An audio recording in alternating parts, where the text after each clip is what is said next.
प्रणाम। आज हम पढ़ेंगे कक्षा 5 पाठ 6 हिंदी पुस्तक हाथी कैसे तोला गया। बहुत समय पहले की बात है। हमारे देश में एक राजा राज करता था। प्रजा उसे बहुत चाहती थी। राजा के पास एक हाथी था जिसे वह बहुत प्यार करता था। वह हाथी को अपनी अत्यधिक मूल्यवान वस्तु समझता था। अत्यधिक मतलब बहुत ज़्यादा, अति अधिक अत्यधिक, मूल्यवान मतलब कीमती। हाथी भी राजा को बहुत प्यार करता था और उनके युद्धों में अपनी बहादुरी तथा साहस दिखा चुका था। यद्यपि अब वह बूढ़ा हो गया था और अधिक काम करने में असमर्थ था, फिर भी राजा का प्रेम उससे ज्यों का त्यों बना हुआ था। मतलब हालांकि अब वो बूढ़ा हो गया था, वैसे तो अब वो बूढ़ा हो गया था और अधिक काम करने में असमर्थ था, असक्षम था। मतलब ज़्यादा चीज़ें नहीं कर सकता था, ज़्यादा काम नहीं कर पाता था। फिर भी राजा का प्रेम उससे ज्यों का त्यों, मतलब वैसा का वैसा ही बना हुआ था, उसमें कोई अंतर नहीं आया। अब भी राजा कभी कभी उस पर सवारी करता और हाथी भी उसे नगर में और जंगल में घुमाकर बहुत संतुष्ट होता मतलब सेटिस्फाई होता, खुश होता। एक बार राज्य में कुछ समय तक वर्षा नहीं हुई, जिससे खाने पीने की समस्या हो गई। राजा ने जब प्रजा के पास अनाज कम होने की बात सुनी तो उसने तुरंत अनाज के भंडार खोल दिए। राजा ने यह भी निश्चय किया मतलब डिसीजन लिया कि वह निर्धन लोगों को, गरीब लोगों को अपने प्रिय हाथी के भार के बराबर तोलकर सोना बांटेगा।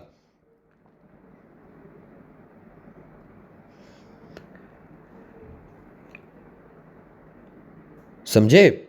एक बार राज्य में कुछ समय तक, मैं दोबारा पढ़ रहा हूं, एक बार राज्य में कुछ समय तक वर्षा नहीं हुई, जिससे खाने पीने की कमी हो गई। राजा ने जब प्रजा के पास अनाज कम होने की बात सुनी, जब उसको पता लगा कि प्रजा के पास खाने के लिए अनाज नहीं है, तो उसने तुरंत अपने अनाज के भंडार खोल दिए। राजा ने यह भी निश्चय किया, उसने यह भी डिसीजन लिया कि जितने भी गरीब लोग हैं उनको वो अपने फेवरेट हाथी के भार के बराबर, मतलब जितना वेट उसके हाथी का है, जितना वज़न है, उतना वज़न सोना बांटेगा गरीब लोगों को। हाथी को कैसे तोला जाए कि उसके तोल के बराबर सोना निर्धनों में बांटा जा सके, यह एक समस्या बन गई। उन दिनों ना तो भार तोलने की बड़ी बड़ी मशीनें थीं और ना ही इतना बड़ा तराजू जिस पर भारी भरकम हाथी खड़ा किया जा सके और उसका भार मालूम किया जा सके। अब राजा के मंत्री सोच विचार कर भी कोई उपाय नहीं निकाल सके, तो राजा ने घोषणा की कि राज्य का जो भी व्यक्ति हाथी तोलने का उपाय ढूंढ निकालेगा, उसे सोने से भरी 10 थैलियां इनाम में दी जाएंगी। यह घोषणा बिजली की तरह चारों ओर फैल गई। सभी हाथी तोलने का उपाय खोजने में व्यस्त हो गए। कई दिन बीत गए, पर राज्य में किसी भी व्यक्ति ने कोई उपाय नहीं सुझाया। कुछ सप्ताह बीतने पर एक दिन एक कर्मचारी हांफते हांफते राज दरबार में प्रवेश किया और राजा से निवेदन किया, महाराज, मैं एक बहुत अच्छा समाचार लाया हूं। एक निर्धन मछुआ हाथी को तोलने का दावा करता है। निर्धन मतलब गरीब, मछुआ मतलब मछली बेचने वाला या मछली पकड़ने वाला। वह समुद्र के किनारे एक छोटे से गांव में रहता है। उसकी शर्त यह है कि हाथी वहीं तोला जाए। राजा ने कहा, ठीक है, हमें शीघ्र ही उस गांव में पहुंचना चाहिए। बस, फिर क्या था। अपने मंत्रियों और सैनिकों के साथ राजा उस गांव की ओर चल पड़ा। रास्ते में अनेक लोग भी साथ हो लिए, क्योंकि वे अचंभित थे, हैरान थे कि कोई हाथी को कैसे तोलेगा।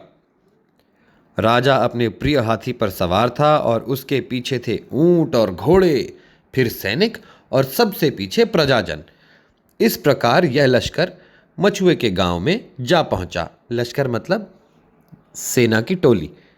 इस प्रकार यह लश्कर मछुए के गांव में जा पहुंचा। मछुआ अपनी मछली पकड़ने का जाल ठीक करने में व्यस्त था। वो अपनी मछली पकड़ने का जो जाल होता है मछुआरे का, मछुए का, वो उसको ठीक कर रहा था, सेट कर रहा था ताकि वो मछली पकड़ सके। जैसे ही राजा का हाथी वहां पहुंचा, मछुआ उठ खड़ा हुआ और झुककर राजा को प्रणाम किया। मैंने सुना है कि तुम मेरे हाथी को तोल सकते हो। मुझे हाथी तोलने की विधि बताओ, मैं तुम्हें धन दौलत से माला माल कर दूंगा।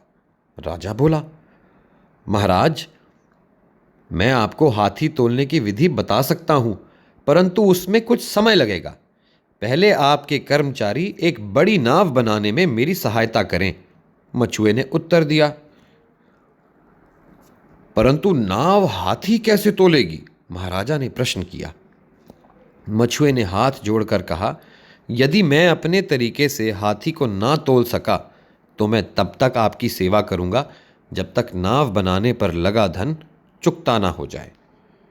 मतलब राजा उसको पूछता है कि नाव तो बना देंगे, लेकिन नाव हाथी को तोलेगी कैसे? तो मछुआ उसको जवाब देता है, महाराज, अगर मैं अपने तरीके से हाथी का वज़न ना तोल सका तो जितने पैसे भी खर्च हुए होंगे, आपका जितना धन खर्च हुआ होगा नाव बनाने में, वो धन मैं आपकी सेवा करके चुका दूंगा। राजा हैरान रह गया, फिर बोला, तुम्हारी शर्त मुझे मंजूर है। मछुए ने नाव बनाने के लिए 100 दिन का समय मांगा। राजा के आदमी दिन रात एक करके नाव बनाने में लगे रहे। कारीगर गुप्त तरीके से हाथी को तोलने का भेद भी जानना चाहते थे। गुप्त तरीके से मतलब चुपके, परंतु उनको कुछ भी ज्ञात ना हो सका। मतलब उनको कुछ भी पता नहीं चला, उनको कोई ज्ञान नहीं मिला इस बारे में, क्योंकि वहां तो केवल नाव बनाने का ही काम हो रहा था। ठीक 100वें दिन समुद्र के किनारे एक बहुत बड़ी नाव तैयार थी। राजा भी अपने हाथी, महावत, मंत्रियों तथा सभासदों के साथ वहां पहुंच गया। किस किस के साथ पहुंचा राजा? राजा अपने हाथी, महावत, महावत होता है हाथी को चलाने वाला, हाथी का ड्राइवर, मंत्रियों तथा सभासदों के साथ, मतलब अपनी सभा के सदस्यों के साथ वहां पहुंच गया। आसपास के गांव से भी हजारों लोग इस अनोखे दृश्य को देखने के लिए आ पहुंचे। मछुए ने कई लोगों की सहायता से नाव को समुद्र में धकेला। नाव बहुत बड़ी थी ना, तो कई लोगों की सहायता से नाव को समुद्र में धकेला। अब बड़े बड़े शहतीर लगाकर किनारे से नाव तक एक सपाट रास्ता बनाया गया। सभी आश्चर्य से देख रहे थे कि मछुआ कर क्या रहा है। तभी मछुए ने महावत के कान में कुछ कहा। महावत हाथी पर जा बैठा। महावत दोबारा बता दूं, महावर जो हाथी को चलाता है। महावत हाथी पर जा बैठा और उसके मस्तक पर, मतलब उसके माथे पर अंकुश से कुछ संकेत करने लगा।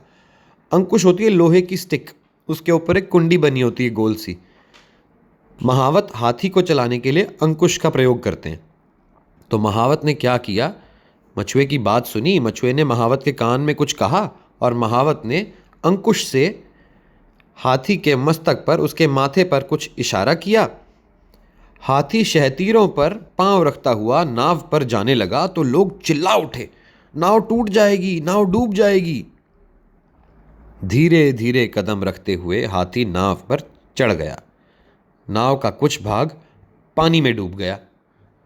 हाथी भारी होता है, वो अगर नाव में जाएगा तो पानी में तो डूब ही जाएगी थोड़ी बहुत, तो वो पानी में डूब गई, उसका कुछ भाग पानी में डूब गया। मछुए ने जहां तक पानी था वहां तक निशान लगा दिया। अब उसने महावत से हाथी को नाव से उतारने को कहा।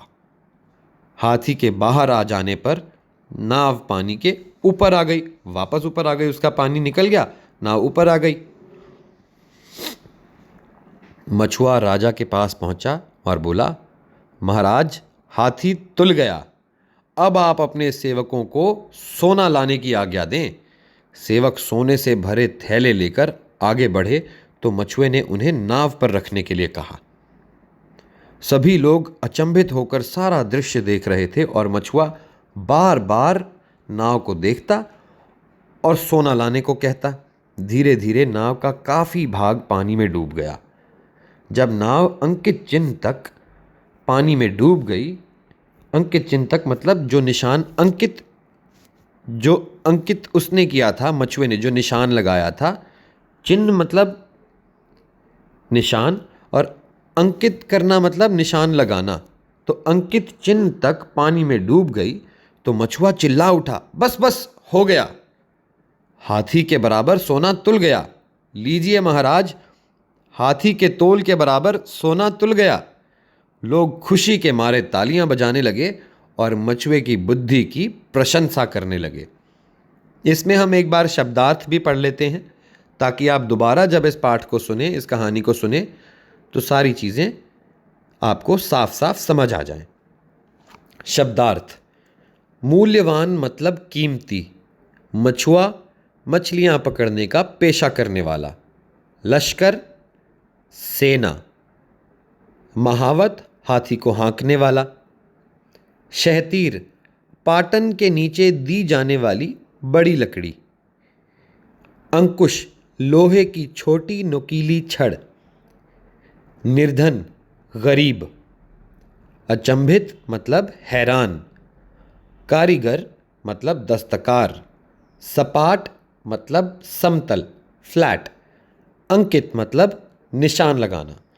इसके आगे भी कुछ अभ्यास दिए गए हैं, कुछ प्रश्नोत्तर दिए गए हैं।